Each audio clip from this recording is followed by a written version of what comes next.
So now let's talk about when we have two means or two samples and we want to compare those. So we have two types of two sample mean t-test. So there's the independent sample t-test. So I'm comparing two samples to see if they follow the same trend or pattern.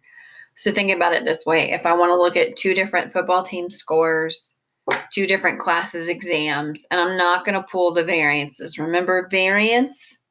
Maybe, maybe not. It was the standard deviation squared.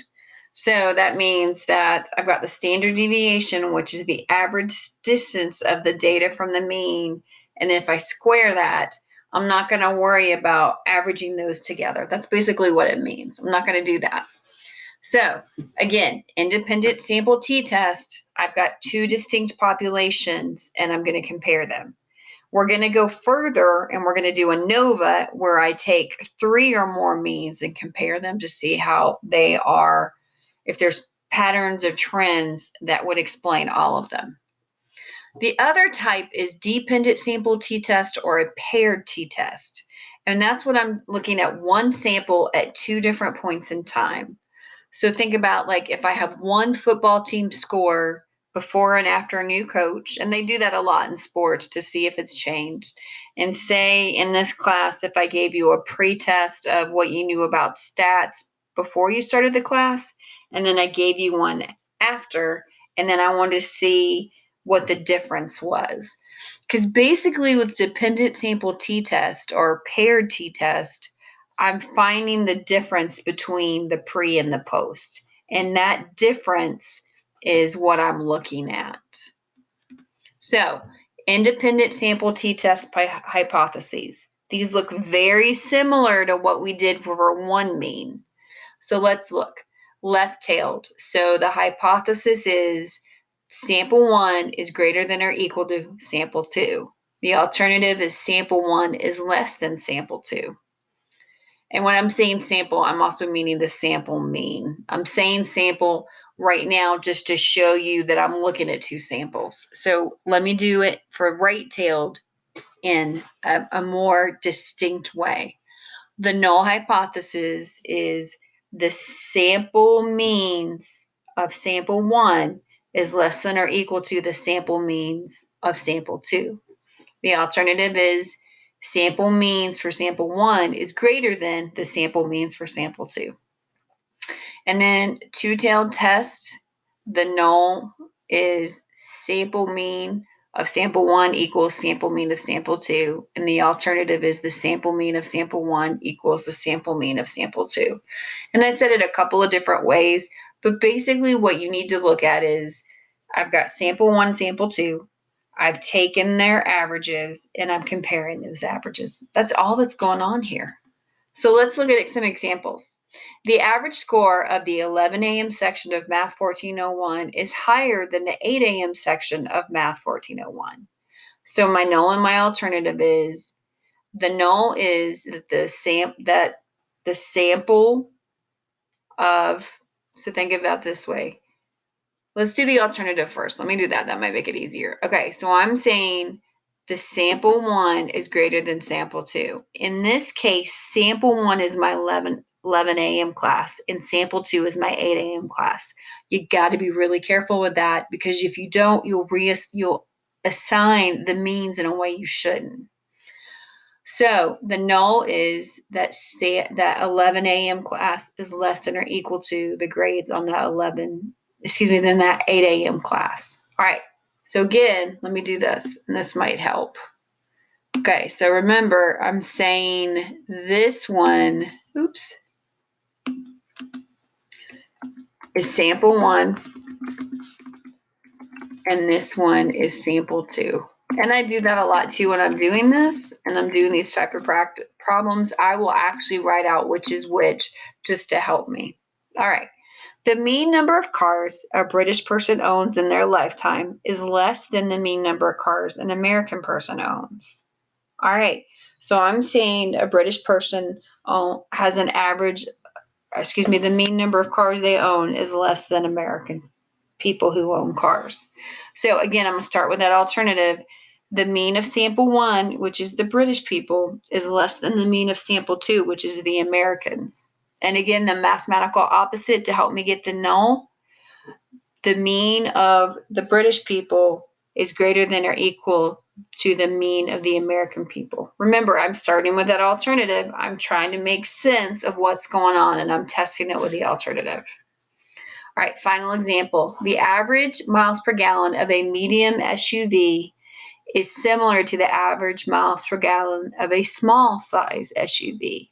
All right, so I'm looking at the average miles per hour of a medium SUV versus the average miles per hour of a small one. Sample 1 is the medium size one, sample 2 is the small size one. So I'm going to start with my null this time. So I'm going to say the average MPG of the medium size equals the average MPG of the small size. The alternative is the difference. The average MPG of the medium-sized SUV does not equal the average MPG of the small-size SUV. Okay? Next type, dependent sample T-test or paired T-test hypotheses. All right, these are different. These throw people all the time, but it's pretty easy of what's going on. So you're taking this class. I gave you a pretest. Everybody didn't do well because they hadn't had stats in a while. But then at the end, I gave you the post-test, and everybody did better.